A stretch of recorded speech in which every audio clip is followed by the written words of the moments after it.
There are innumerable merits to having classical music knowledge as a film composer. Let's explore some ways to study scores outside of a classroom setting.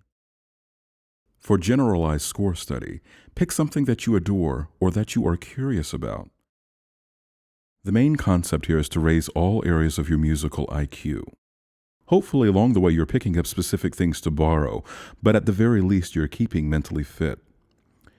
If you're instead wanting to fine-tune a specific technique, say crafting ambient vocal pads, pick a score that displays strong standard fundamentals of that very technique. If you chose to study fugal writing, you wouldn't want to start with late Beethoven. Though there are many fugal passages to be found, they are masterfully unorthodox and break many of the standard rules which you have not yet mastered. Additionally, try to find isolated occurrences of the technique on recordings which clearly feature it in the mix. So for previously mentioned ambient vocal pads, it would be wise to study something like Rachmaninoff's Vespers Mass because it is a cappella.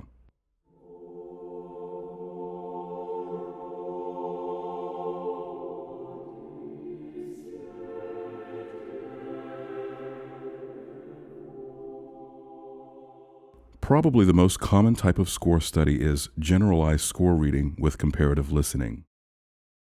In this method of study, you have the score in hand and you are listening to a good recording on your pair of trusted headphones or studio monitors, preferably the same equipment you use day to day in your composing work. Strive to keep your listening environment distraction-free and use high-quality gear to pick out the small details embedded in the recording. This is learning via absorption. You are adding a penny to your musical account each session. If you find something truly interesting, follow your brain there and perhaps pause the recording for a closer glance. Pay attention to standard fundamentals of orchestration.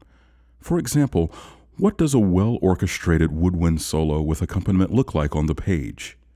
Here are two examples of small things I've actually picked up on while doing this exact type of study.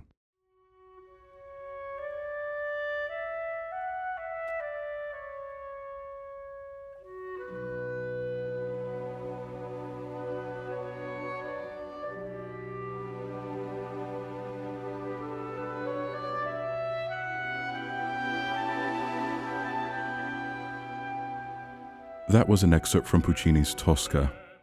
When I was studying this section, I liked the way that Puccini uses the bass clarinet and harp to root the chord instead of the low strings. The bass clarinet, like all clarinets below their break, can blend extremely quietly into the texture. The harp gently reinforces the attack of the note, serving the same function as a bass pizzicato, without the weight and with a more interesting color. This is a well-crafted orchestration. It perfectly supports the delicate clarinet and A solo above the bass notes. I remember incorporating this exact technique when I was orchestrating on Beauty and the Beast, using it as a color substitution for the low bass whole notes. Finding unusual ways to do ordinary things adds interesting variety to your work.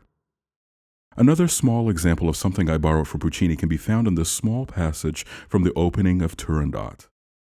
I like how the high oboe with the mid-range piccolo sounds particularly exotic and cinematic on this quiet line.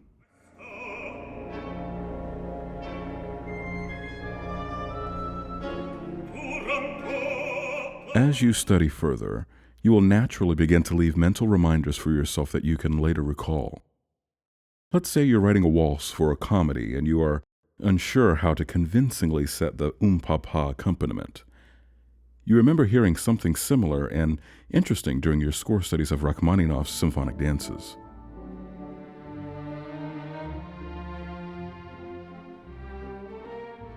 You grab your score and use that as a reference in terms of note, instrument doubling, and range choices. Or perhaps you prefer Tchaikovsky's very traditional pa setting composed of bass pitzing with four horns playing thirds and octaves surrounding middle C.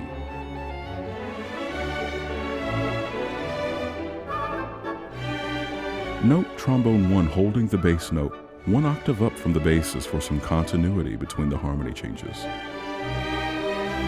If that wasn't quite sneaky enough for your cue, you may recall studying Rossini's Thieving Magpie Overture, where he uses a more interrupted accompaniment, sometimes leaving out the last pa of the pa, and using the horns to punctuate on beats 1 and 2. You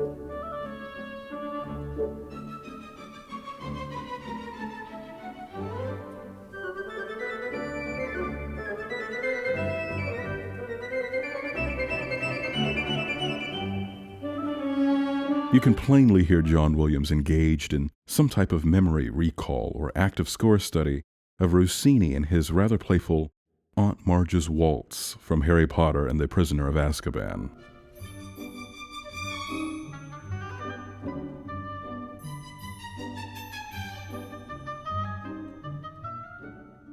A second type of this study involves comparative listening, or studying the same score with multiple recordings. As the recordings change, notice the things that sound almost identical, and things that sound dramatically different. You can draw from this knowledge while composing. For example, during my studies of Rachmaninoff, I've noticed he relies heavily upon the clarinets and the bassoons to present his harmonies. Usually as chords with 2 or 3 bassoons and 2 or 3 clarinets, but adding the horns when he starts running out of voices. I've noted that regardless of the recording or orchestra or quality of players, this always has a somewhat transparent, blendy sound, slightly dark in nature. It seems to be a very reliable way of presenting a harmony in a background layer while other sections play more interesting parts. Listen to this example from the composer's own vocalese arrangement.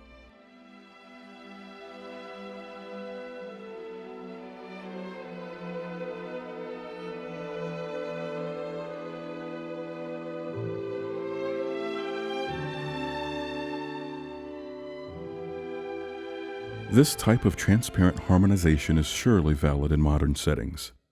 If you can find a section with no convincing execution in any recording, you can safely assume the passage isn't written in a friendly manner and is a composition issue. I've never really heard an especially elegant handling of this excerpt from Strauss's Also sprach Zarathustra. Though Strauss has composed a true masterpiece, here at this particular moment, the violins never seem to be in sync.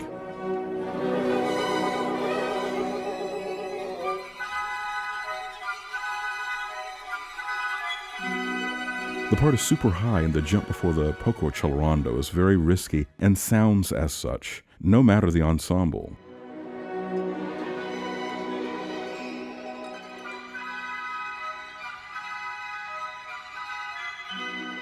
Add to that the molto divisi string section, and you have a passage that will rarely be played as tutti as the rest of the work.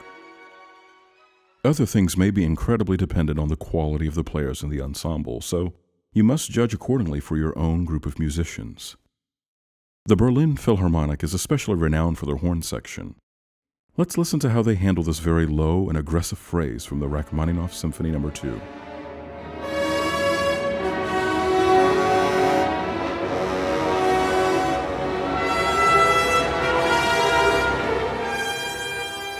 You could tell from looking at the score that Rachmaninoff's intent is to have the brass trading this descending motif equally.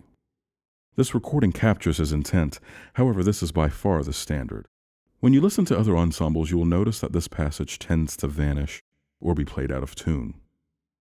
In the last example, you will hear that Ormandy actually assigned it to the tuba player of the Philadelphia Orchestra.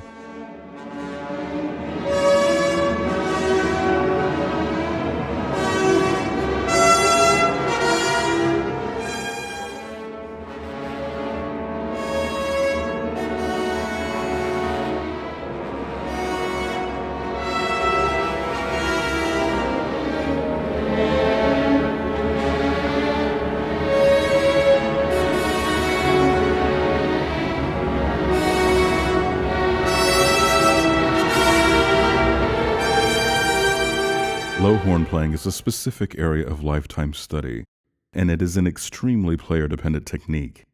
Knowing or guessing that a technique is especially difficult or somewhat unreliable to get on the first couple of recording takes makes a huge difference to a composer.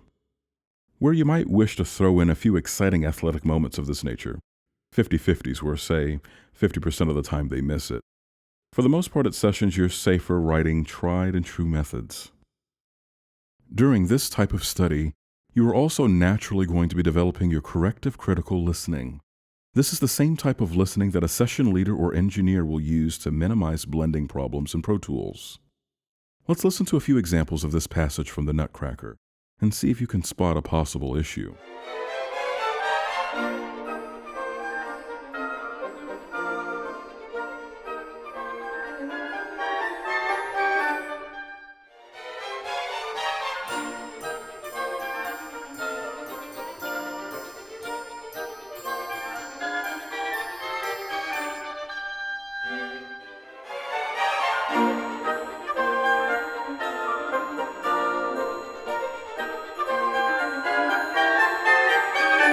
Did you notice in the second version, the triangle was extremely loud and present?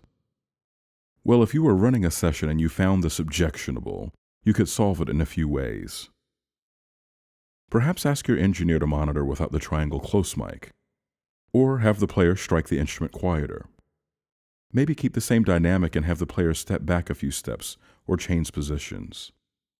This type of corrective behavior is critical to balancing the orchestra at a session. Once it is on the tape or on the tree mics, these types of issues become uncorrectable. Generalized score study is a bread and butter style of study. If you're studying a work with many page turns and many small staves, like this score from Rite of Spring, it can become a little overwhelming. If you really want to get into specifics, the next method of study is perhaps the best for you. If you are desperate to know the inner workings of a passage, you're going to have to really get inside the music. The technique is detailed and time-consuming, but incredibly fruitful. I was once doing some generalized score study, like we talked about in Section 1, and I came across this amazing string sound that I wanted to understand in depth. It's from the first movement of Rachmaninoff's Symphonic Dances, Opus 45. Here's the passage.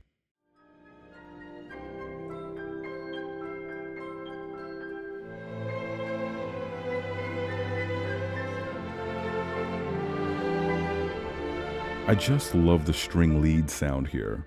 It's so warm and thick and properly supported. I found myself wondering how exactly he achieved this. To find out, you're going to need a pencil and some blank music paper. Create 2 staves per section of winds, brass, percussion, keys, strings, and hold one on reserve. Here's my reduction of this passage.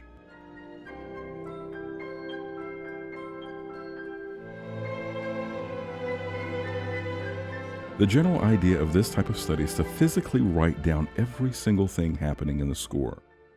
All the notes, all the dynamics, all the technique words. What you're left with is a John Williams shorthand. This is exactly how he communicates his music to the qualified folks at Joanne Kane Music. This shorthand has every detail in just a much smaller score. By doing this, you're going to really start understanding the exact voicing choices of the composer.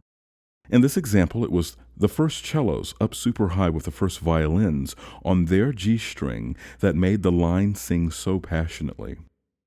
The violas and second violins supported below them with harmonies. The end result is a very expressive string passage. Finish a reduction session by going through it on the piano. Get those voicings and spacings under your fingers so you can recall them at your sequencer.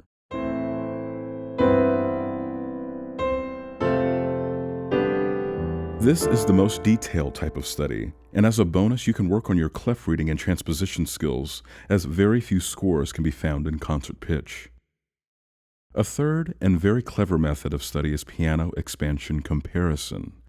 The textbook example of this is studying something like pictures at an exhibition and comparing it to the flushed-out orchestral score. Perhaps a more critical understanding of this type of study is achieving the understanding of how one excerpt sounds on the piano and how it sounds in the orchestra. It doesn't need to be a literal transcription. For example, let's look at the first movement of my favorite Mozart piano concerto, number 23. I've always imagined that Mozart arranged the string section of theme A in a way that sounds stringy and set the piano in a way that sounds piano-y. This is the exact same idea scored in 2 slightly different ways, each one maximizing the potential ensemble it is tailored to. Let's listen to the piano version, then the orchestral version.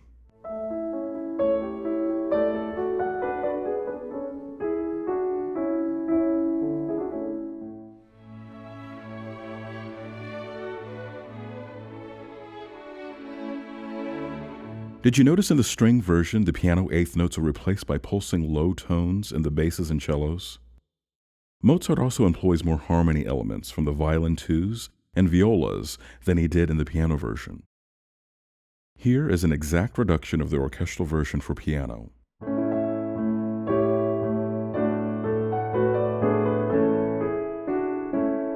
It's not nearly as pianistic as the original piano version, yet obviously the master found it appropriate for the strings.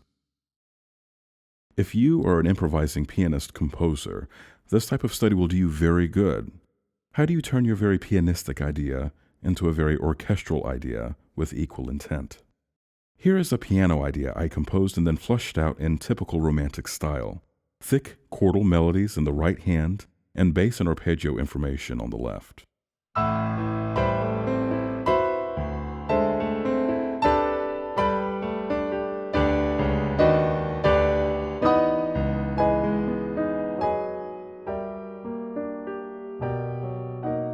And here's what I consider to be the orchestral version of equal intent.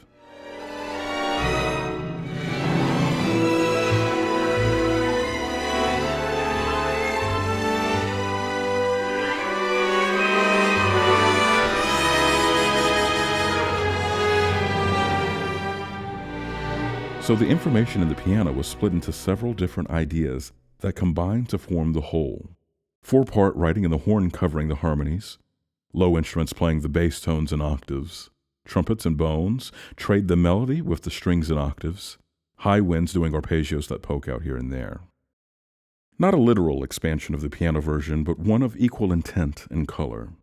Notice that it's okay to move octaves around and change voicings to improve voice leading.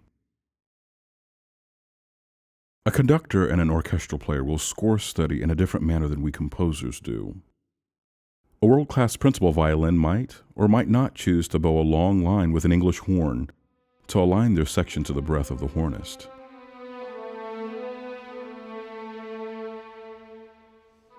A principal horn will score study or part study to find notes to assign to their assistant in order to save their own chops. This phrase from Strauss's Ein Heldenleben is usually done in this manner. A percussionist will decide coverage assignments based on rests and availabilities. And of course, a conductor will be paying special attention to descriptive color words, meters, tempi, and phrasings. True masters obsessively study every single detail. Of course, you can't place yourself in the mind of a person who has committed a lifetime of study to one area. You can, however, be wary of confusing them.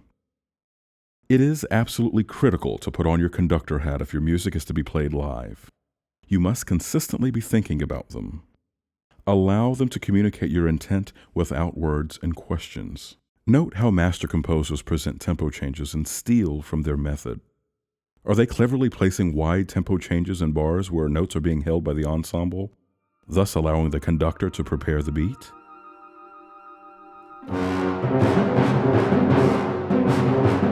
Do they stop motors near moments of great rubato?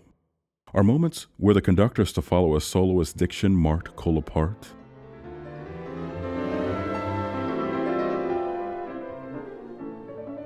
Are they choosing to notate fast triple meter sections in 3/2 or 6/4? 2 different conducting stress and beaming patterns are suggested by each. Are sections that are suddenly half as slow notated in half time of the metronome marking, or notated in the same metric but at a slower BPM? Is either one an easier choice? These are all things to be picking up, but most importantly, you want to be crystal clear about avoiding passages that are needlessly difficult to conduct. Easier to play should always be favored over harder to play. When you put on your engraving hat, you want to be doing it in a very specific manner that enhances elements of togetherness, or tutti, in the ensemble and achieve your goals most clearly and simply.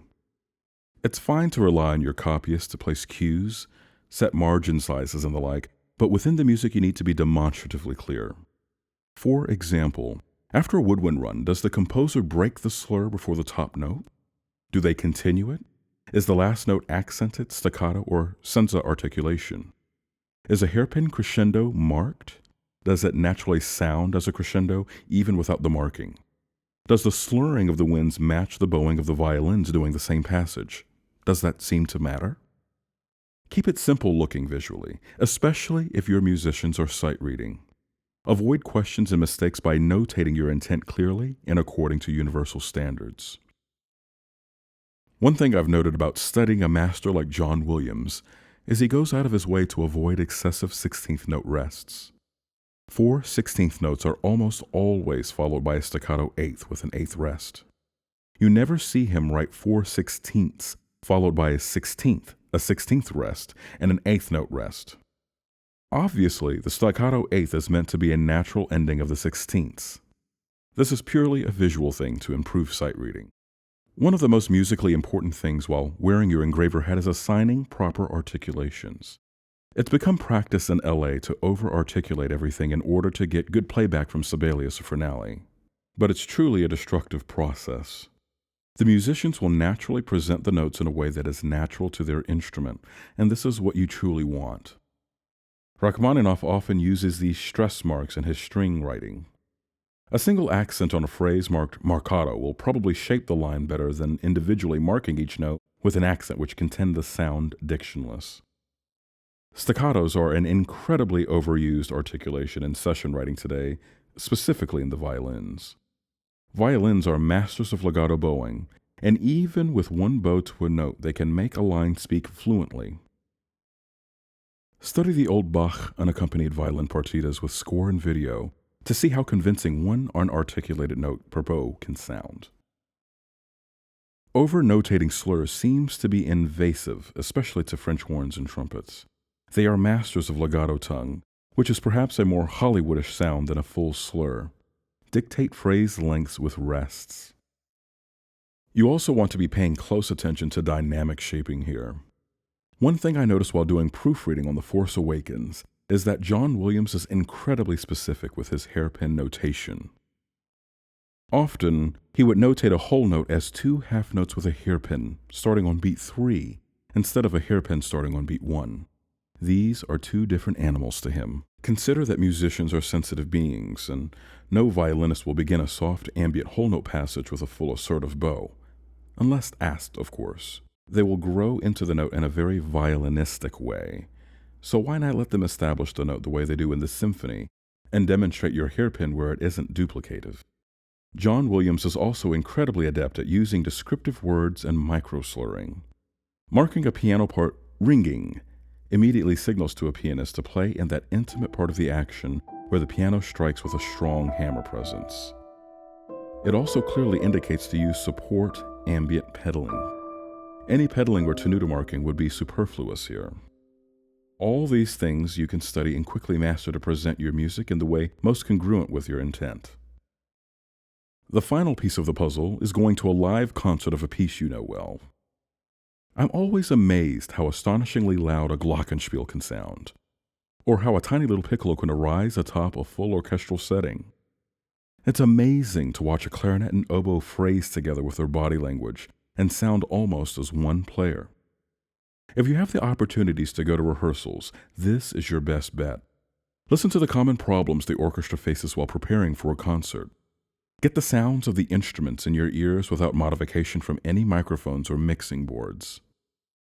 Listen to how a conductor will conduct through moments of sloppiness on the first take, or stop suddenly for something they seemingly know won't be cleared in a second take.